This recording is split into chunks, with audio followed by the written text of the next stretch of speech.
अस्सलामुअलैकुम नाज़रीन, प्रोग्राम खेत खलियान के साथ मैं हूं अतर लाशारी और आज हम बड़ा एक मुनफरद तजर्बे के ऊपर प्रोग्राम करने जा रहे हैं। जनूब पंजाब में पहली बार ड्रिप इरीगेशन के ऊपर गंदम काश्त की गई है। इस वक्त जिस खेत में मैं बैठा हूं यहाँ पर ड्रिप इरीगेशन से इसकी इरीगेशन की जा रही है, ड्रिप लगाई गई है और ये गंदम आपको नज़र आ रही है। ये तकरीबन कोई दूसरी तीसरी फसल है, जिसका तीसरी या चौथी कम अज़ कम फसल होगी, जिसका इस फार्म पे पहला तजर्बा जो है वो किया गया। सबसे पहले यहाँ पर जनूबी पंजाब में अल्ट्रा हाई डेंसिटी अमरूद का पहला तजुर्बा किया गया। फिर अमरूद के अंदर मुख्तलिफ़ सब्ज़ियों की काश्त का और बेहतरीन पैदावार लेने का फिर एक दफ़ा पहला तजुर्बा जो है वो किया गया। फिर उसके बाद मुख्तलिफ़ सब्ज़ियात जो हैं उनको ड्रिप इरीगेशन पर लगाने का पहला और कामयाब तजर्बा किया गया। इसी तरह अब ये गंदम को ड्रिप इरीगेशन पर लगाने का पहला और कामयाब तजर्बा किया जा चुका है। अभी तक हमने ये सुना था कि मुख्तलिफ़ और चीज़ें जो हैं वो ड्रिप इरीगेशन पे हो सकती हैं, लेकिन गंदम भाई कैसे हो सकती है, ये तो मुमकिन नहीं है। लेकिन ये मुमकिन कर दिखाया है। प्रोग्राम के पहले आज के हमारे मेहमान हैं और ख़ास तौर पर जब भी हम कोई प्रोग्रेसिव ज़िम्मेदारी की बात करते हैं, प्रोग्रेसिव काश्तकारी की बात करते हैं, तो चौधरी खालिद महमूद वड़ाइच साहब का नाम उसमें सर फ़हरिस्त होता है। चौधरी खालिद महमूद वड़ाइच साहब प्रोग्राम के आज यहाँ पर हम इनके पास पहुँचे हैं, तो उस एतबार से ये हमारे मेज़बान हैं और प्रोग्राम के हवाले से हम मेज़बान हैं और ये हमारे मेहमान हैं। चौधरी साहब बहुत शुक्रिया सबसे पहले आपके वक्त का। अच्छा सर, सबसे पहले तो अगर हम बात करें, पहले आपने अमरूद का तजर्बा किया अल्ट्रा हाई डेंसिटी, जहाँ पर 100-150 पौधा एकड़ में लग रहा था, वहाँ आपने तकरीबन 2400 पौधा जो है वो लगाया। फिर उसमें आपने मटर काश्त किया, उसमें आपने मिर्च काश्त की, मुख्तलिफ़ चीज़ें काश्त की और उससे लोगों को, काश्तकारों को ये बताया कि 1 एकड़ से कैसे ज़्यादा से ज़्यादा आमदनी ली जा सकती है और किस तरह मैनेजमेंट की जा सकती है। ये जो गंदम के हवाले से अगर हम बात करें, कैसे ख़याल आया, कहाँ पे कोई तजर्बा देखा, कहाँ से कुछ चीज़ें लीं और कैसे काश्त की? बेसिकली जो है वो मैं मुख्तलिफ़ चीज़ों पे अपने एक सोच, ख़यालात और इस चीज़ों पे मैं देखता रहता हूँ। काफ़ी मुल्कों में भी मैं एज़ ए कंपनी के हवाले से मुख्तलिफ़ मुल्क भी मैंने फिरे हैं, देखे हैं, तो उससे मेरा ये आइडिया था, मुझे उम्मीद थी कि इंशाल्लाह ड्रिप पे जो थी वो ये गंदम कामयाब हो जाएगी। जब मैंने इसका मशवरा, ये ड्रिप इरीगेशन जो लगा रहे हैं अपने वाटर मैनेजमेंट वाले, ड्रिप इरीगेशन में सारा डिप्टी डायरेक्टर हमीद साहब और बाकी वकास साहब सब दोस्तों ने आके बाकायदा हमारे साथ वो सारी एक हमने आउटलाइन तैयार की। जाफ़र ब्रदर के लोग भी इसमें शामिल थे। तो हमने स्टार्ट लिया, तो स्टार्ट लेने के बाद जो थीम था वो मैंने अपना अप्लाई करना शुरू कर दिया उस पर। और अल्हम्दुलिल्लाह बड़े फ़ख्र की बात है कि 2 दिन पहले डीजी वाटर मैनेजमेंट का विज़िट था यहाँ, और जिस जगह हम बैठे हुए हैं वहाँ डीजी वाटर मैनेजमेंट खड़े थे, तो वो इतने खुश हो रहे थे और वो पूछ रहे थे कि वड़ाइच साहब, यार इस तरह का अगर तजर्बा कामयाब हो जाए तो हम तो गंदम एक्सपोर्ट करने वाले शायद दुनिया में बहुत ज़्यादा बन जाएंगे। और सबसे कम पानी जो है वो लगता है, जिसमें गंदम के फील्ड में आप बैठे हुए हो, इसमें आज इसमें इरीगेशन हुई है। बिल्कुल ऐसे आज हमने इसको पानी दिया है और आज हमने इसको खाद डाली है, और उसके बावजूद देखो हम भी इधर बैठे हुए हैं। आपको नज़र आएगा, कैमरा थोड़ी देर तक दिखाएगा कि ये जो है ये पानी लगा हुआ है। जहाँ जहाँ उसकी लाइन है वहाँ पे पानी है, बाकी जो इसके दरमियान की जगह हैं वो खाली हैं। मतलब जहाँ उसको ज़रूरत है, ज़रूरत के मुताबिक जा रहा है। ज़रूरत के मुताबिक जा रहा है। जितने पानी की इसको ज़रूरत होती है उतना पानी हमने इसको दे दिया है। और ये देखो, आप कुछ एक जगह पे बैठे हुए हैं, कोई बंदा देखेगा कि यार ये गंदम तो फिर इसका मतलब ये इसको इरीगेट नहीं होगी, लेकिन नहीं, इसको जो प्रॉपर मॉइस्चर चाहिए वो पूरे का पूरा मिल जाएगा। ये गंदम हमने 4x4 पे ड्रिप इरीगेशन की हुई है और 4x4 पे लगाई हुई है और ड्रिल के साथ हमने ये ड्रिल की हुई है। तो अल्हम्दुलिल्लाह ये 18 दिसंबर की काश्त है। हालांकि आपने लेट काश्त की है, खुद जानबूझ के लेट की। अच्छा, उसकी क्या वजह? उसकी वजह यह है कि अगेती काश्त करने वाले तो बहुत सारे लोग हैं रूटीन में। हमने वो काम करना है जो थोड़ा रूटीन से हट के हो। बिल्कुल ठीक है। हमने बेसिकली सेविंग देनी है, टाइम सेविंग हो गई, पानी की सेविंग हो गई, खाद की सेविंग हो गई, ये हमने सेविंग करनी है। इसमें हमने देखना है कि शॉर्ट ड्यूरेशन में हम कितने बेनिफिट ले सकते हैं, कम पानी देकर हम कितने बेनिफिट ले सकते हैं, कम खाद देकर हम कितने बेनिफिट ले सकते हैं। एक इसमें जड़ी बूटियों की स्प्रे नहीं हुई। अच्छा, नहीं, क्यों नहीं हुई? इसमें उस साहब का पानी नहीं लगा। अच्छा, ये भी बड़ी अहम बात है कि जब हम बात करते हैं फसल को सबसे ज़्यादा जो ख़तरा उसकी पैदावार मुतासिर होने का होता है वह जड़ी बूटियों का भी होता है। जी जी। तो क्या आपको लगता है कि इससे एक दो चीज़ें, एक तो खाद मैकेनाइज्ड हो जाती है, आप जितनी खाद इसमें इस्तेमाल करना चाहते हैं वो इसमें आ जाती है, और दूसरा जड़ी बूटियों का भी इससे मतलब खदशा होता है कि ये ख़त्म हो जाए? आप पूरा खेत जो है वो विज़िट करें, आपको कहीं जड़ी बूटी नज़र नहीं आएगी। क्यों जड़ी बूटी नज़र ना आने की वजह ये है कि इसको जब ज़्यादा पानी लगेगा तो उसको इसमें जड़ी बूटियाँ होंगी। मॉइस्चर से जड़ी बूटियाँ नहीं होती, ये मॉइस्चर की वजह से गंदम हो रही है, और जड़ी बूटियों की स्प्रे की ज़रूरत नहीं है, जड़ी बूटियों की स्प्रे हमने नहीं की। नंबर 1। नंबर 2 ये है कि हमारा पहला तजर्बा था, इसमें आप अगर ज़्यादा देखें तो हमने सीड ज़्यादा डाला हुआ है। अच्छा, सीड के हवाले से भी थोड़ा सा बताएं कि आम आपने जो फ्लड इरिगेशन है उस पर कितना सीड डाला है और यहाँ कितना डाला है? देखो इसमें हमने सीड सेम डाला है। अच्छा, सेम सीड डाला है जितना फ्लड इरीगेशन में डालते हैं, 50 किलो तकरीबन, वो 50 किलो ही सीड हमने क्योंकि लेट हो रही थी तो लेट होने की वजह से हमने तकरीबन 50 किलो ही एकड़ का डाला है, लेकिन ये सीड ज़्यादा है। हम इसको कम अज़ कम 15 से 20 किलो सीड सेव कर सकते हैं इसमें। अच्छा, देखो मैं कहता हूँ मुल्क में कितनी गंदम काश्त होती है, अगर हम सिर्फ ये 15 से 20 किलो फी एकड़ सीड अगर हम बचा सकते हैं, हाँ। अगर हम इसकी वीडिसाइड बचा सकते हैं, अगर हम इसका पानी बचा सकते हैं। अब मैं कहता हूँ इसके ऊपर जो खाद है, खाद की बात आप कर रहे थे, हाँ। बहुत अच्छी बात है, ये सवाल बनता है, और ज़िम्मेदार के लिए ये इतना अहम है कि ज़िम्मेदार की खाद जो है वो जान निकाल लेती है। बिल्कुल ऐसे। एक 50 किलो की बोरी जो खाद की है, अगर आप ड्रिप पे खाद डालें तो 4 से 5 किलो खाद काफ़ी है एकड़। अच्छा, 50 किलो खाद आप फ्लड इरीगेशन पे डालें और 5 किलो खाद आप जो है वो ड्रिप में डालें, तो 5 किलो खाद जो है वो ज़्यादा बेनिफिशरी होगी इससे 50 किलो खाद। अच्छा, औसतन अगर हम मतलब बात करते हैं खाद की, तो 1.5-2 मन के जो दाने हैं आपके, उसकी तो बचत वहीं पे ही हो गई, खाद में ही हो गई। बिल्कुल खाद में हो गई। और मैं कहता हूँ कि मुझे ज़रूरत नहीं पड़ी ना वीडिसाइड स्प्रे करने की। बिल्कुल ठीक है। अच्छा, दूसरी बात एक और है, जितनी फसल सेहतमंद होगी ना उसमें रस्ट भी कम आएगी। अच्छा, मैं ये तो आगे चल के खैर तजर्बा करेंगे क्योंकि ये वक्त आ रहा है, तो मेरे ख्याल में मुझे उम्मीद है कि इस फील्ड में रस्ट का हमला भी कम हो। बिल्कुल ठीक है। उसकी वजह ये है कि ये सेहतमंद फसल है और बेहतरीन हो रही है, और इसमें रस्ट के स्प्रे उम्मीद है कि करने नहीं पड़ेंगे, अगर करने पड़ेंगे तो कम करने। अच्छा, हाँ, बड़ा ज़बरदस्त। अच्छा सर, इसको अब ये भी हमारे नाज़रीन को बताइएगा कि कितने फासले से आपने इसमें लाइनें बिछाई हैं, और ये कितना एहतियात का काम है इसमें लाइनें बिछाने का, और गंदम में क्योंकि आपका ये पहला तजर्बा है, तो जब आपने ये ड्रिप की लाइनें बिछाई तो किन किन मुश्किलात का सामना करना पड़ा? नहीं, कोई इतना मुश्किल काम नहीं है, ठीक है, रूटीन का काम है। हमने इसको ड्रिल किया है, पहले ड्रिल करने के बाद 4x4 पे हमने ये लाइनें बिछाई हैं। ठीक है। रूटीन का काम है, कोई घबराने वाली बात नहीं है। 2 आदमी मिलें तो आधे घंटे में 20-35 मिनट में पूरे एकड़ की लाइनें जो हैं वो सीधी कर देते हैं। अच्छा, कोई ऐसा प्रॉब्लम नहीं है। सिर्फ ये है कि नई टेक्नोलॉजी है, नया सिस्टम है, थोड़ा सा इसमें आने के लिए रूटीन वर्क बनाना पड़ेगा, लोगों को थोड़ा ट्रेन करना पड़ेगा, कोई इतना मुश्किल काम नहीं है। दूसरी बात यह है कि पानी लगाना ही नहीं पड़ता। बिल्कुल ठीक है। आपने वहाँ बैठ के वहीं 5 किलो खाद डाल दी है, वहीं से ही पानी छोड़ दिया है। जब पानी हल्का, देखो बिल्कुल हल्का हल्का सा पानी जो है वो हमने दिया है, उसके बाद हमने बंद कर दिया है। ये हमने ये तीसरा पानी लगाया है इसको। बिल्कुल ठीक है। ये जो पानी लगा है तीसरा लगा है।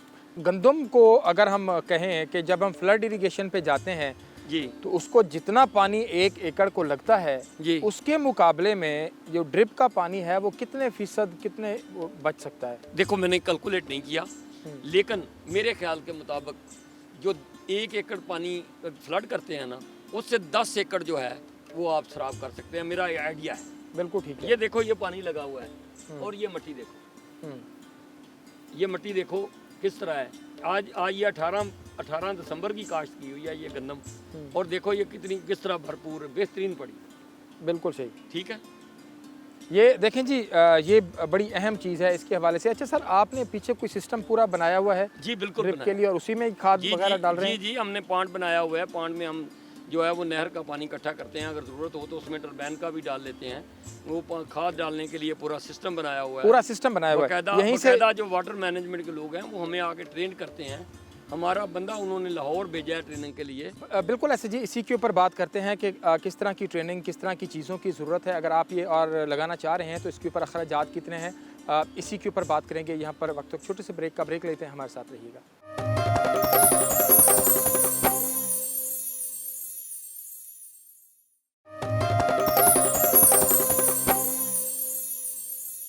वेलकम बैक जी। अभी खालिद महमूद वड़ाई साहब जो बात कर रहे थे कि हमारे कुछ लोगों को वाटर मैनेजमेंट की जानिब से बाकायदा तरबियत भी दी गई, चीज़ें भी दी गई।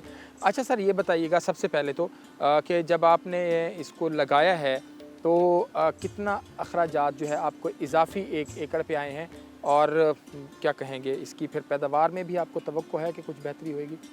ये आप अखराजात की बात कर रहे हैं तो अखराजात का जो सिलसिला है ना, सेविंग जो है उसका एक माहौल होता है।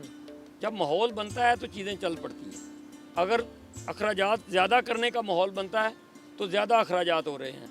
हमारे मुल्क के जो वज़ीर आज़म इमरान खान साहब हैं, उन्होंने जब ये स्टार्ट लिया है तो उस वक़्त से वो इन चीज़ों को देख रहे हैं कि हम सेविंग कहाँ कहाँ से कर सकते हैं और हम अपनी गंदम की पैदावार किस तरह बढ़ा सकते हैं। वो पूरा अपनी उनकी एक टीम है, उसमें बाकायदा वो मिनिस्टर एग्रीकल्चर जो है, पिछले दिनों में मेरी उनके साथ मुलाकात हुई तो वो बता रहे थे कि वज़ीर आज़म साहब इतने एग्रेसिव हैं कि वो कहते हैं कि जिस तरह भी हो गंदम की पैदावार बढ़नी चाहिए। बिल्कुल। तो उनका मकसद ये था कि गंदम की पैदावार भी बढ़े और अखराजात भी कम हो। अखराजात जो हैं वो भी कम हो। बिल्कुल ठीक है। तो जिस तरह ये सेविंग ड्रिप इरीगेशन लगाने से पहली बात तो यह है कि ड्रिप इरीगेशन के पूरे पैसे ज़मींदार को नहीं देने पड़ते। ड्रिप इरीगेशन का अगर 75-80 हज़ार रुपये का एकड़ का खर्चा होता है ना, एवरेज जो है, तो उसमें 40% ज़मींदार ने देने। अच्छा, 60% गवर्नमेंट ऑफ पंजाब ने देने। अच्छा सर, मैं एक बात और सोच रहा था कि ये जो गंदम आपने काश्त की है, इससे पहले बाकी गंदम आपने अगर कहीं लगाई है तो इससे थोड़ा पहले की काश्त होगी। इससे 8-10 दिन, 15 दिन, 5 दिन पहले वाली जो गंदम है वो इसके मुकाबले में या इसके साथ वाली जो गंदम कहीं पर काश्त है, आपने इर्द गिर्द भी कहीं देखा होगा, तो इसकी बढ़ोतरी कैसे हो रही है? मेरे हिसाब से तो मैं तो कहता हूँ मेरी फसल बड़ी अच्छी है, क्योंकि मैंने लगाई हुई है, ड्रिप पे लगाई हुई है, बड़ी अच्छी है। जिसमें सबसे ज़्यादा जो मुतासर करने वाली बात है ना, वो ये है कि कल जब डीजी साहब पहुँचे, डीजी वाटर मैनेजमेंट पहुँचे, तो उन्होंने कहा ये वड़ाई साहब ये काश्त किस डेट की है? तो मैंने कहा ये 18 दिसंबर की काश्त है। जिस तरह आपने सवाल किया है कि इतनी लेट काश्त की वजह क्या है, तो मैंने कहा हमने तो देखना है कि कहाँ कहाँ हम सेविंग कर सकते हैं। तो 18 दिसंबर की काश्त पे यकीन करके जानो कि डीजी साहब इतने खुश हुए कि उन्होंने कहा इस डेट की काश्त और फसल की ये सूरत हाल, मैं कहता हूँ कि हैरान कौन है। अच्छा, उन्होंने कहा कि खाद इसमें कितनी डाली हुई है। देखो, मैंने 1 बोरी DAP इसकी जब ड्रिल कर रहे थे तो उस वक्त हमने दी है, तो अभी ज़्यादा से ज़्यादा इसको जो खाद डाली हुई होगी वो ज़्यादा से ज़्यादा 10 से 12 किलो खाद डाली। अच्छा, यूरिया 10 से 12 किलो। बिल्कुल ठीक है। हाँ, एक चीज़ अहम यहीं पर मैं बात करूंगा, ये भी है कि जितनी महंगाई हो रही है, जितने इनपुट्स की कीमतें बढ़ रही हैं, तो जितनी आप कास्ट ऑफ प्रोडक्शन कम करेंगे वो आपका प्रॉफिट होगा। देखो सर, महंगाई जो है ना, महंगाई की बात यह है कि महंगाई में कोई महंगाई को रोक नहीं सकता। महंगाई को तो आपने रोकना है ज़्यादा पैदावार लेके, महंगाई को तो आपने रोकना है एक्सपेंसेस कम करके, महंगाई को तो आपने रोकना है अपने मेहनत करके, काम ज़्यादा करके, 2 घंटे 4 घंटे ज़्यादा काम करके महंगाई को रोकना है। महंगाई इस तरह नहीं रुकेगी कि कुछ चीज़ है कि उसके आगे आ जाए तो वो रुक जाएगी। महंगाई को प्लान करना पड़ेगा, जिस तरह वज़ीर आज़म साहब प्लान कर रहे हैं कि आजकल देखो कॉटन इंडस्ट्री कितनी बेहतरीन चल रही है, ठीक है, टेक्सटाइल मिलें चल रही है। अब उन्होंने इसका ज़राअत का ऐलान कर दिया है कि ज़राअत में हम पूरा कंट्रीब्यूट करेंगे। तो मैं कहता हूँ कि ज़राअत वाले जो लोग हैं, जिस तरह डीजी साहब आए हैं, बाकी लोग भी आए, देखें, मैंने 5 लाख रुपया अमरूद में से मिर्च का लिया है। अच्छा, हाँ जी, 5 लाख रुपया पैदावार लिया है। मेरे हमसाए दूसरे थे, अभी मिर्च खड़ी है। अच्छा, एक मज़ेदार बात, अगले साल मैं इसी मिर्च से 2 लाख रुपया फिर लूँगा। जो अभी लगी हुई है। जी जी, इसमें 15 फरवरी को मैं इसकी कटाई कर दूंगा और कटाई करने के बाद दोबारा फिर ये मिर्च पैदावार देनी शुरू कर देगी। बिल्कुल सही। ठीक है, उसके बाद बंद गोभी लगाई हुई है, दूसरी गोभी लगाई है ड्रिप के ऊपर। देखो इस तरह की चीज़ें को आप आओगे तो काम करोगे। बिल्कुल अच्छा, सही है। हम सिर्फ यही कहें कि हम करें कुछ ना और गवर्नमेंट को हम ब्लेम करते जाएं कि गवर्नमेंट तो कुछ कर नहीं रही, गवर्नमेंट तो ये कर रही है, वो कर रही है, तो ये अच्छी बात नहीं है। हम मेहनत करें, हमें दूसरे लोगों को बताना चाहिए। मेरा मकसद सिर्फ आमदनी लेना नहीं है, अल्हम्दुलिल्लाह मैं तो बिजनेसमैन हूँ। मेरा मकसद तो ये है कि 10 लोग इस तरह काम करने लग जाएं तो 10 घर अगर बेहतर आमदनी लेने जाएं तो अल्लाह करे खोरे हो सकता है मेरा आखिरत का सबब बन जाए। बिल्कुल ठीक है। अच्छा सर, ये एक चीज़ दरमियान में रह गई कि ये सब ड्रिप लगाने के लिए आपने कितनी ट्रेनिंग अपने जो यहाँ पर फार्म के लोग हैं, आपके जो वर्कर्स हैं, आपकी जो टीम का हिस्सा हैं, उनको कितनी ट्रेनिंग्स दिलवाई हैं और कितना ज़रूरी है कि आम काश्तकार जब ये करने लगे तो सबसे पहले इसकी तरबियत ले कि इसको बिछाना कैसे है, इसकी सफाई कैसे करने है, इसमें जब आपको ज़रूरत हो तो आप इसमें वापस इसको जो है वो उठाना कैसे है, तो ये कितना एहतियात का और कितनी ट्रेनिंग की ज़रूरत है? ये बहुत आपका जो अहम सवाल है और मज़ेदार भी है। उन लोगों ने बाकायदा ट्रेनिंग नहीं ली, उन लोगों की इस काम में दिलचस्पी नहीं है। ठीक है, वो कहते हैं कि काम कोई करे और फ़ायदा हमारा हो। देखो साफ सी बात है, आप देखें ये ड्रिप को सिर्फ इसकी नालियाँ साफ़ रखें, इसको टाइमली जो इसके जो लोग हैं उनकी बाकायदा ट्रेनिंग दिलवाएं, इसका टेम्परेचर कितना रखना है, इसका सिस्टम जो है वो किस तरह करना है, वो सारा सेट करवा दें। हमारे में तो कोई प्रॉब्लम नहीं है। बिल्कुल ठीक है, हमें बिल्कुल कोई प्रॉब्लम नहीं है। जहाँ हमें प्रॉब्लम आती है वाटर मैनेजमेंट के लोग हमारे साथ हैं, वो हमारी प्रॉब्लम को हल करते हैं। लेकिन कोई इस तरह की प्रॉब्लम नहीं आई कि जो कहें कि हम यार वहाँ जाके हम डिसार्ट हो गए हैं या हमारा मसला हल नहीं हो सका। और ड्रिप बेहतरीन चल रही है, कोई ऐसा मसला नहीं है। पानी की भी सेविंग हो रही है। मेरा इस रकबे का जो पानी है वो 24 घंटे पानी है। अच्छा, हम 8 घंटे पानी अपने पॉन्ड में डालते हैं और 8 दिन हम अपनी फसल को खराब करते हैं। 24 घंटों में से 16 घंटे पानी मेरा वाफर होता है, वो दूसरे लोग इस्तेमाल करते हैं। अच्छा जी, ये बड़ा अहम है। हाँ, ये बड़ा लोग अहम कहते है। हैं लोग कहते हैं कि वो कोई इस तरह मैनर तोड़ रहा है, कोई ये कर रहा है, कोई वो कर रहा है, लोग पानी चोरी कर रहे हैं। मैं कहता हूँ जब आप सिस्टम पे आ जाएंगे तो बदयांती की या चोरी की ज़रूरत ही नहीं रहेगी। ये बड़ा अहम है जी कि जब आप जदीद टेक्नोलॉजी को अपनाएंगे और ख़ास तौर पर जैसे वड़ाई साहब कह रहे हैं कि 24 घंटे इनका मतलब पानी है इनकी ज़मीनों के लिए और इनकी फसलों के लिए, उसमें से 8 घंटे का पानी जो है वो ये पॉन्ड, वो आप साथ साथ देख भी रहे हैं, कैमरे पे साथ साथ स्क्रीन पे चल रहा है कि जो वाटर पॉन्ड इन्होंने बनाया हुआ है उसमें 8 घंटे का पानी जमा करते हैं और अगले कई दिन जो है वो जो 24 घंटे का पानी इस्तेमाल होना होता है वो अगला जो 16 घंटे का पानी है वो बच जाता है और बाकी जो काश्तकार हैं, बाकी जो ज़िम्मेदार हैं वो उसको खर्च कर रहे होते हैं। तो आखिर में ये बताइएगा क्या मैसेज देंगे काश्तकारों के लिए और ख़ास तौर पर पंजाब हुकूमत को और महकमा ज़राअत को किस तरह के इनिशिएटिव लेने चाहिए इस तरह के काश्तकारों को आगे लेकर आने के लिए? जी, काश्तकार जो है उसको जदीद टेक्नोलॉजी पे आना चाहिए और उसको आना पड़ेगा। कोई डरने वाली बात नहीं, कोई परेशानी वाली बात नहीं, कोई इसमें ज़्यादा एक्सपेंसेस नहीं है। हर दूसरा बंदा अपने एक्सपेंसेस ये कर सकता है। ये नॉमिनल सी कास्ट है और 1 साल में ये निकल जाती है। जो वाटर मैनेजमेंट की कास्ट है वो 1 साल में निकल जाती है। आप देखें पिछले साल 27 दिसंबर से लेकर इस साल 27 दिसंबर तक मेरे जो एक्सपेंसेस इस फार्म पे हुए हैं उसके एक्सपेंसेस निकाल के 3 लाख रुपया मैं अपने घर पर एकड़ ले गया। ये आम बंदा तो ऐसा सोच भी नहीं ठीक सकता। है, उसके बाद आगे गवर्नमेंट अब पाकिस्तान और गवर्नमेंट पंजाब, पर इनको ना ज़िम्मेदार को सहूलत देने की ज़रूरत है, ज़िम्मेदार को सब्सिडाइज़ करने की ज़रूरत है। ये खाद सब्सिडाइज़ करें, सीड सब्सिडाइज़ करें।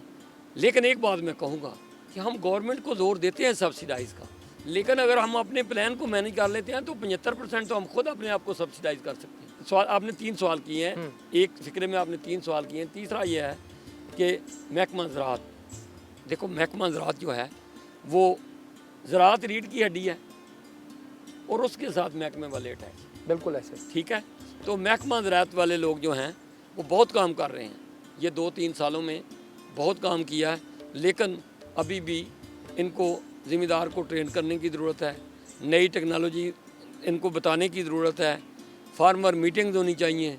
ठीक है, अच्छे ग्रोअर जो हैं उनके साथ बाकायदा राब्ते में रहना चाहिए और अच्छे ग्रोर जो हैं, जिस तरह ये गंदम लगी हुई है, इस गंदम के ऊपर फार्मर डे करवाएं, देखें आगे, अगर उनको अच्छा लगता है तो देखें।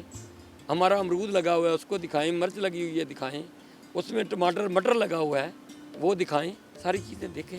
बहुत शुक्रिया खालिद महमूद वड़ाई साहब। जी देखें, पहला तजर्बा जो बंदा करता है वो एक बड़ा रिस्क ले रहा होता है, लेकिन जब आप रिस्क लेते हैं तो फिर उसमें कामयाब भी होते हैं। कामयाबी के लिए, कुछ पाने के लिए आपको रिस्क लेना पड़ता है, और ये ऐसे रिस्क हैं कि जो आपको आगे की तरफ ले जाते हैं। यहाँ पर वक्त एक छोटे से ब्रेक लेते हैं, हमारे साथ रहिए।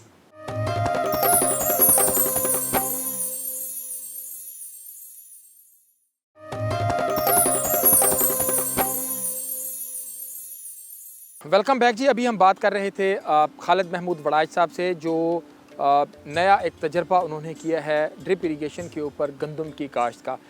उसमें हमने बहुत सारी चीज़ें कि काश्तकार क्या सोचता है, ज़ाहिरी बात है उसका एक अपना विजन है, काश्तकार क्या क्या मसाइल उसका सामना करना पड़ता है, कितनी ज़्यादा उसको होप है आने वाले दिनों में, आने वाले सालों में, और गवर्नमेंट का क्या किरदार होना चाहिए।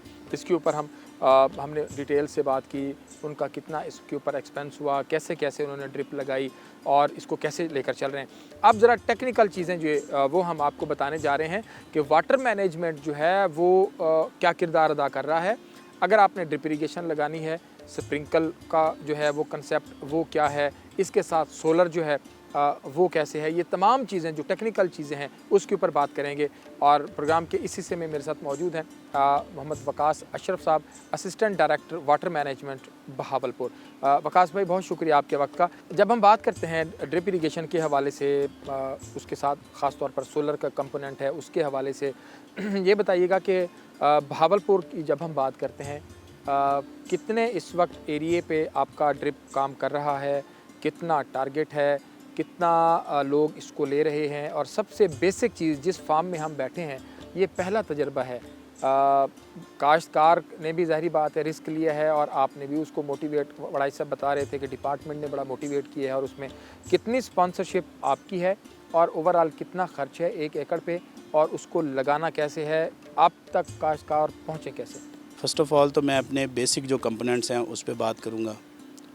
इस वक्त वाटर मैनेजमेंट के पास डिफरेंट कंपोनेंट्स हैं, जिसमें सोलर कपल्ड विद ड्रिप है फ़र्स्ट ऑफ़ ऑल, फिर पॉन्ड्स हैं, लेज़र लैंड लेवलर्स है, फिर ड्रिप में 2 कंपोनेंट्स आ जाते हैं, drip irrigation as well as sprinkler.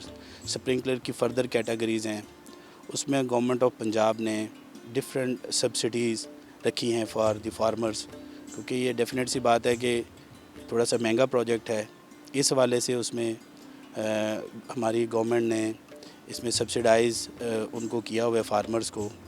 इसमें जो अभी आप देख रहे हैं कि यहाँ पे, जैसे कि पहले वड़ाई साहब प्रोग्राम में आपको इसके बारे में ब्रीफ़ कर रहे थे, इस फॉर्म पे हमने डिफरेंट क्रॉप्स पे एक्सपेरिमेंट भी किया हुआ है और इसको डिज़ाइन भी उस हवाले से किया हुआ है। फ़र्स्ट ऑफ़ ऑल गावा है, ये high density, ultra high density है।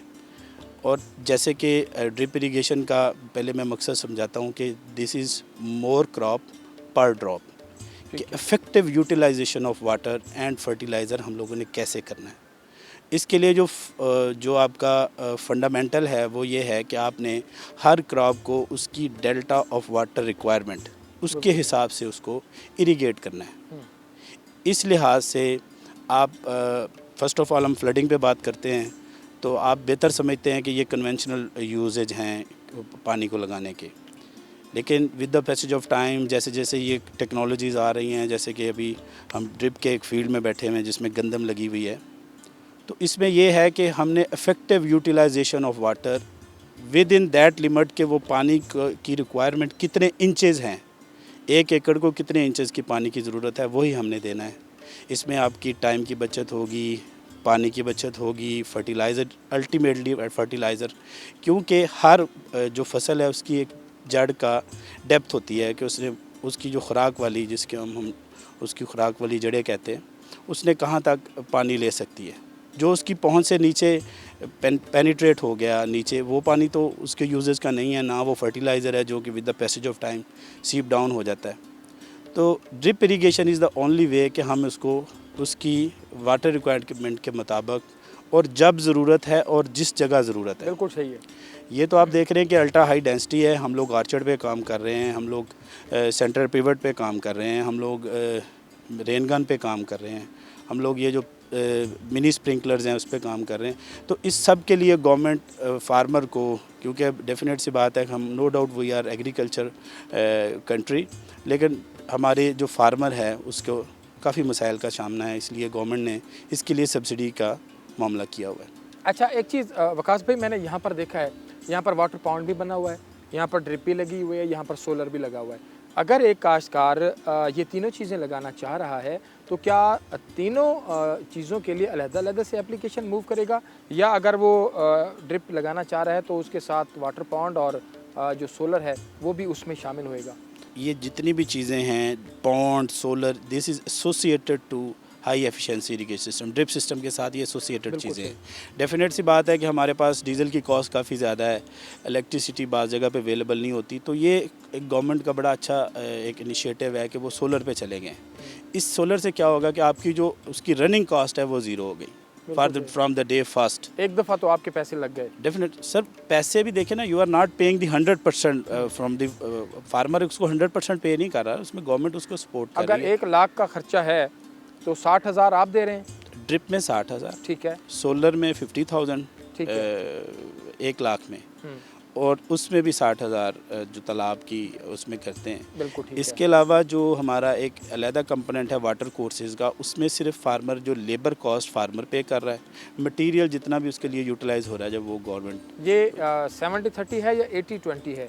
ये सर डिफरेंट कॉस्ट है, इसमें 71-29 है, इसकी रेशो है 71%, 29 में आपकी अर्दन और स्किल्ड दोनों इसकी बाइफर्केशन है। लेकिन ये जितने भी वाटर कोर्सेज आपके लाइन है, बिकॉज हमारा इफ़ेक्टिव जो हमारा है, यानी कि अल्टीमेट मंशूर हमारे डिपार्टमेंट का वो है कि पानी की कन्वेंस एफिशिएंसी को हमने मैक्सिमम करना होता है, कि पानी को मूव करने की जो एफिशिएंसी है ना वो बेहतर हो, वो हमने अच्छा सर, ये भी बताइएगा कि आपका जो फार्मूला है वो क्या है, कितने एकड़ तक का काश्तकार आप तक रसाई मतलब आपके पास आए, और क्या कोई टारगेट है कि बस इतने काश्तकार हो गए तो आगे नहीं करना, क्या सिचुएशन क्या है?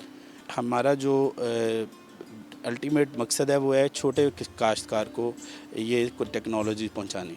इसके लिए मिनिमम 3 एकड़ से 12.5 एकड़ तक का जो ज़मींदार है, यही शर्त हमारी लेज़र, हमारा एक लेज़र यूनिट है, उसमें गवर्नमेंट 2.5 लाख रुपये सब्सिडी दे रही है, उसमें भी 12.5 एकड़ से जिसकी ज़मीन कम है उसको गवर्नमेंट लेज़र का सिस्टम भी देती है। लेकिन वाटर कोर्सेज तो अल्टीमेटली कम्युनिटी वर्क है, वो फॉर द होल मोज़ा समझ लें या वो चक, वो उसके लिए ही है। लेकिन ये गवर्नमेंट ने एक बेंचमार्क बनाया हुआ है ताकि जो बड़े फार्मर हैं अल्टीमेटली जिनकी लैंड होल्डिंग ज़्यादा है उनको फ़ायदा ज़्यादा ना दिया जाए, बल्कि छोटे जो फार्मर हैं जिनके पास वसाइल कम है, वसाइल कम है, उस हवाले से ये एक गवर्नमेंट ने एक बाइफर्केशन की हुई है। 3 से 12.5 एकड़ की ये स्कीम कॉस्ट है। बिल्कुल ठीक है। तो वो इसमें जो भी आए उसमें वो आप उसको अकोमोडेट करते हैं, मतलब इस क्राइटेरिया पे जो पूरा उतरता है? बिल्कुल बिल्कुल। अच्छा, अब सिर्फ आखिर में ये बता दीजिए, क्या मैसेज देंगे, कितना ज़्यादा ज़रूरी है जदीद टेक्नोलॉजी पे मुंतकिल होना हमारे काश्तकार के लिए?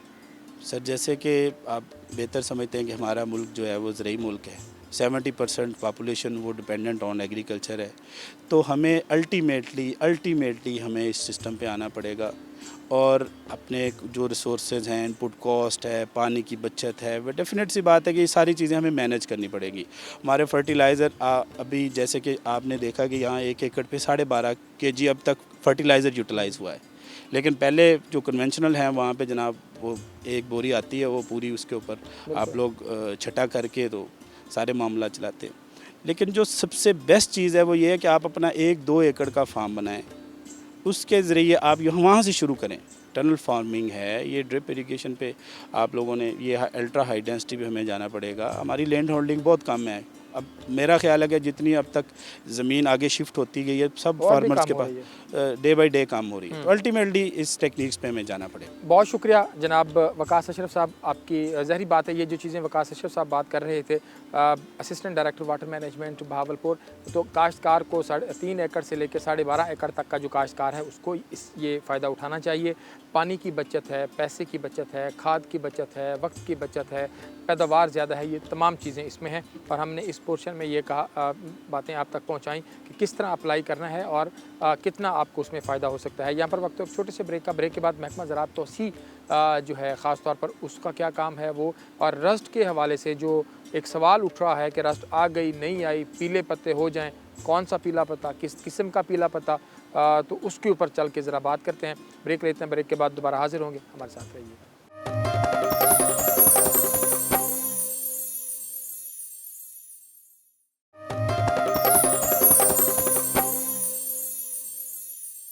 वेलकम बैक जी। बात कर रहे हैं आज गंदम के हवाले से। तो पहले जो हमने चीज़ें डिस्कस की कि पहली बार हमने यहाँ पर देखा कि ड्रिप इरिगेशन के ऊपर गंदम की जो काश्त है उसका तजर्बा किया गया, और वो गंदम भी हमने आपको दिखाई। खालिद वड़ाई साहब जो बात कर रहे थे कि नया तजर्बा है, उसमें कितना अखराजात हुए, खाद का जो इस्तेमाल है वो कैसे किया गया, पानी की कितनी उसमें बचत हो सकती है। इसी तरह वाटर मैनेजमेंट के जो माहिरीन हैं उनकी अपनी आरा हैं इस हवाले से। आने वाला दौर ज़ाहिरी बात है पाकिस्तान में अगर हम देखते हैं पानी के हवाले से तो बड़ा क्रिटिकल होता हुआ दिखाई दे रहा है, ख़ास तौर पर आबपाशी के हवाले से। इस फ्लड इरिगेशन से हमें कितना ज़्यादा जल्दी हो सके निकलना है, और जो जदीद टेक्नोलॉजी दुनिया के अंदर मुतारिफ़ हुई है कि पानी के वसाइल को जो है आपने बचाना है, कम पानी अपनी फसलों के लिए इस्तेमाल करना है ताकि पानी बच सके, ज़ाया ना हो सके और आपकी फ़सल जो है वो भी अच्छी हो सके। प्रोग्राम के इस हिस्से में हम बात करेंगे ख़ास तौर पर जो एग्रीकल्चर एक्सटेंशन डिपार्टमेंट है उनकी एडवाइज़री, उनकी सर्विसेज। काश्तकारों के पास जब हम जाते हैं तो उनके भी कुछ सवालात होते हैं।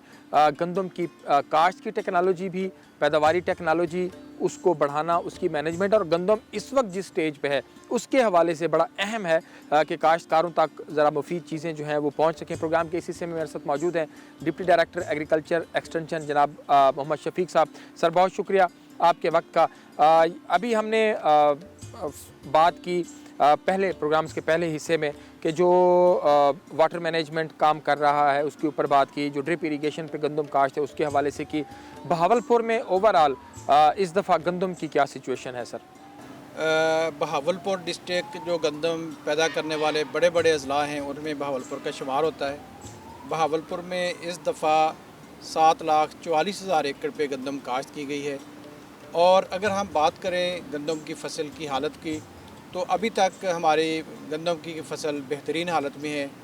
जो अगेती फसल है वो उसमें सिट्टे निकलने का अमल जारी है, और जो दरमियानी काश्त है हमारी वो अभी गोब की स्टेज पे है, और कुछ फसल हमारी ऐसी है जो अभी तक गोब की स्टेज पे नहीं पहुंची।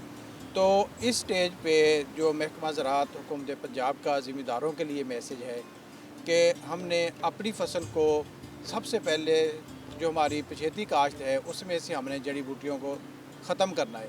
किसी सूरत में भी, किसी फील्ड में भी हमें जड़ी बूटियाँ बिल्कुल भी उनका वजूद नहीं होना चाहिए। और उसके साथ साथ गंदम के लिए दूसरी अहम चीज़ जो है वो खादों का मुतवाज़न इस्तेमाल और सही वक्त पे इस्तेमाल। जैसे कि हम ज़िम्मेदारों को रिकमेंड करते हैं कि फास्फोरस और पोटाश वाली खादें वक्त बजाई इस्तेमाल करें, और नाइट्रोजन वाली खाद उसको किस्तों में इस्तेमाल करें। तो ज़िम्मेदार भाइयों के लिए यही गुजारिश है कि नाइट्रोजन वाली खाद फसल के कद को, उसके रंग को मद्देनज़र रखते हुए गोब से पहले हर सूरत मुकम्मल कर लें। किसी सूरत भी गोब के बाद या सिट्टा निकलने के बाद नाइट्रोजन वाली खाद गंदम में नहीं डालनी। और उसके बाद हमारा सबसे जो अहम फसल के लिए होता है पानी। तो गंदम की फसल में कुछ ऐसे मराहल हैं जिन पे पानी देना बहुत ज़रूरी है। तो उसमें पहला पानी जो होता है हमारा वो होता है जब झाड़ मार रही होती है फसल, टिलरिंग वाली स्टेज होती है, वो स्टेज से तकरीबन हमारी सारी फसल गुजर चुकी है। अच्छा, एक चीज़ और जी, मैं यहाँ पर देख रहा हूँ एक दो पीले पत्ते मुझे नज़र आ रहे हैं। मैं बल्कि शफीक साहब से इसके हवाले से हम पता भी करना चाहेंगे कि कौन सी स्टेजेस हैं जिस पे हमें जो है वो थोड़ा एहतियात करनी है। अच्छा सर, ये देखिए कुछ पत्ते हैं जिनके आखिर में जो है वो उनका रंग पीला होता है, कुछ हम देख रहे हैं कि ये आपको दरमियान में कुछ पीला, और ये देखें इसमें भी। तो कुछ निशानी जो है वो थोड़ी सी हमारे काश्तकार भाइयों की भी रहनुमाई कर दें कि पीला पत्ता अगर हो जाए आम हालत में पानी की कमी, ज़्यादती की वजह से, मौसम की वजह से, उसकी क्या निशानी है, और ख़ास तौर पर अगर रस्ट हमला करती है तो किस हिस्से पे करती है और उसकी क्या निशानी है? इसमें अगर हम देखें, इन पत्तों को देखें तो ये पत्ते पीले हुए हैं। ये पत्ते कुछ दिन पहले जो हमारा मौसम का असर रहा है उसकी वजह से पीले हुए हैं, या ये वाली जगह हमारी खाले के नज़दीक है, यहाँ पहाड़ी ज़्यादा खड़ा रहने की वजह से पीले हुए हैं। तो इसमें अगर हम देखें तो रस्ट में जब भी सिंपल सा सादा निशानी है कि रस्ट वाले पत्ते को जब हम दोनों हाथों में या दोनों उंगलियों में इस तरह उसको चेक करेंगे तो हमारे उसका एक रंग आ जाएगा हमारे हाथ के ऊपर। बिल्कुल तो सही। देखें इसमें कोई ऐसी चीज़ नहीं है, इसलिए ये पानी की ज़्यादती की वजह से अच्छा। या माहौल में जो हमारे पिछले दिनों में कोई ज़्यादा धुंध पड़ी है उस वजह से इसमें कोई रस्ट वाला अटैक का हमला नज़र नहीं आता इसमें। अच्छा, इसमें ने ये जी बड़ी अहम बात शफीक साहब ने की है कि पीले पत्ते फसल के हो जाना, इसका लिए ये लाजमी नहीं कि जो भी पत्ता पीला हुआ है वो रस्ट की बीमारी आ गई है। लेकिन सर, एहतियाती तौर पे अगर लगता है कि मौसम में नमी है और इस तरह की सूरत हाल है तो क्या आप रिकमेंड करते हैं कि अगर बीमारी आने से पहले स्प्रे करें वो ज़्यादा मुनासिब है, या बीमारी की अलामात ज़ाहिर हो जाएं तब जाके स्प्रे करें? आपकी क्या रिकमेंडेशंस हैं? इसमें देखिए, अगर हम अभी तक डिपार्टमेंट की कोई ऐसी रिकमेंडेशन नहीं है कि हम उनको एहतियाती तौर पे स्प्रे कर दें, क्योंकि अगर इसका अटैक आता है शुरू में अगर आएगा तो ये टुकड़ियों में आता है, पैचेस में, खुदा न खास्ता कहीं पे हमें नज़र आता है हम फ़ौरन से स्प्रे करेंगे। लेकिन एहतियाती तौर पे स्प्रे करने की रिकमेंडेशन महकमा ज़राअत हुकूमत पंजाब की कोई रिकमेंडेशन। लेकिन सर, जब हम रिसर्च वाले लोगों से बात करते हैं तो उनका कहना है कि जब बीमारी नज़र आती है तो उस वक्त तक अपना बहुत सारा काम कर चुकी होती है, तो उसके हवाले से भी थोड़ा वो काश्तकार भी परेशान होता है कि जी अब अगर आ गई है तो इसने बहुत ज़्यादा नुकसान ऑलरेडी कर दिया होगा कहीं। इसमें हम विजिलेंट हैं, और हमारी फील्ड टीम्स, हमारी जो फील्ड में फार्मर ट्रेनिंग्स हो रही हैं उनमें भी हम फार्मर्स को कहते हैं कि अपनी फसल को बाकायदगी से चेक करें, और जब तक बीमारी अपीयर ना हो, किसी एक कोने में भी अपीयर हो तो फिर हम रिकमेंड करते हैं कि स्प्रे कर दें। जब तक अपीयर ना हो तो एहतियाती तौर पे इस पर स्प्रे करने के लिए भी कोई सिफारिश नहीं है, क्योंकि हमारी एक ऐसी फसल है जो उसको हमने केमिकल से बचाया हुआ है। तो हम कोशिश करेंगे कि खुदा ना खासा अगर बीमारी नज़र आए तभी इस पर रिकमेंड करेंगे, एहतियाती तौर पे स्प्रे नहीं करेंगे। एहतियाती तौर पे जो है वो नहीं करेंगे। अच्छा सर, अब ये भी बताइएगा कि इस टाइम पे जाके, जैसे आपने खादों के मुतवाज़िन इस्तेमाल के हवाले से भी बताया, तो इस वक्त इसकी बेहतर पैदावार लेने के लिए ख़ास तौर पर मैनेजमेंट कितना ज़रूरी है, और दूसरा ये कि आपको, जैसे आपने कहा कि इदारा विजिलेंट है, काश्तकार को कितना विजिलेंट रहना होगा, और हफ्ते में कितनी दफ़ा उसको अपनी फसल का प्रॉपर मुआयना करना चाहिए, और कितनी एक एकड़ में कितनी जगहों का मुआयना करना चाहिए? इसमें देखें, जो हम पैदावार ले सकते हैं वो सारा उसका डिपेंड हमारा क्रॉप मैनेजमेंट पे है। जितनी हम बेहतर मैनेज करेंगे, ये एक इंटीग्रेटेड मैनेजमेंट है, कोई एक चीज़ को बेहतर करके हम अच्छी पैदावार नहीं ले सकते। हमें अपनी हर चीज़ को, गंदम के लिए जो इंतहाई अहम चीज़ें हैं उसमें उस जड़ी बूटियों का कंट्रोल है, उसमें उसके बैलेंस खादें हैं, उनका खादों की टाइमिंग है, उसके बाद नाजुक मराहल पे पानी है, और उसके बाद जो उसमें डिजीज़ मैनेजमेंट है, और खुदा ना खासा अगर पेस्ट है उसकी मैनेजमेंट है। ये सारी चीज़ें मिलकर ही क्रॉप मैनेजमेंट बेहतर बनाती हैं और बेहतर पैदावार ले सकते हैं। और जहाँ तक ताल्लुक़ है फसल को चेक करने का, तो इसके लिए हमारे ज़िम्मेदार भाइयों से ये गुजारिश है कि मुस्तकिल तौर पे रेगुलरली अपनी फसल को चेक करते रहें, और खुदा न खास्ता कहीं कोई रस्ट का मसला नज़र आए तो फ़ौरन से हमारे महकमे के, हमारे फील्ड स्टाफ से रब्ता करें और वहाँ स्प्रे करें।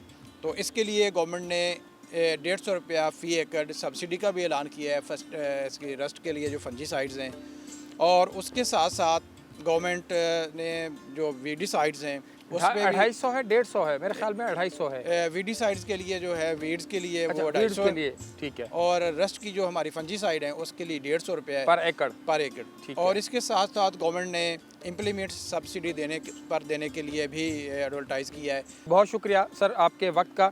शफीक साहब, ये कह रहे थे, हमारा था कि आज फील्ड हम मुख्तलिफ इलाकों में वैसे विज़िट कर रहे थे, तो हमने देखा कि महकमा ज़राअत की गाड़ी जो है एक जगह रुकी हुई है, तो हमने भी यहाँ पर रुक के जो है इनसे चीज़ें आपके लिए, काश्तकारों के लिए जो अहम चीज़ें हैं वो आज शफीक साहब ने बताई हैं। तो प्रोग्राम का वक्त अपने अख्ताम को पहुँचा, लेकिन हमारी कोशिश यही होती है कि काश्तकारों के लिए हर फसल के हवाले से जो नई चीज़ें हो रही हैं वो आप तक पहुँचाएँ। जैसे खालिद बड़ाई साहब ने बातें डिस्कस की, उनका फार्म, उनकी इंटर क्रॉपिंग जो की सूरत हाल थी, उनका अमरूद के अंदर सब्जियां, फिर गंदम, ये सारी चीज़ें जो हैं वो आज हमने आपको दिखाई। और फिर शफीक साहब की ये जो गुफ्तगू थी यकीनन आपके लिए, हमारे काश्तकार भाइयों के लिए फ़ायदा मंद होगी। प्रोग्राम का वक्त अपने इख्तिताम को पहुँचा। अतरल्ला शारी को इजाज़त दीजिए। अल्लाह निगहबान।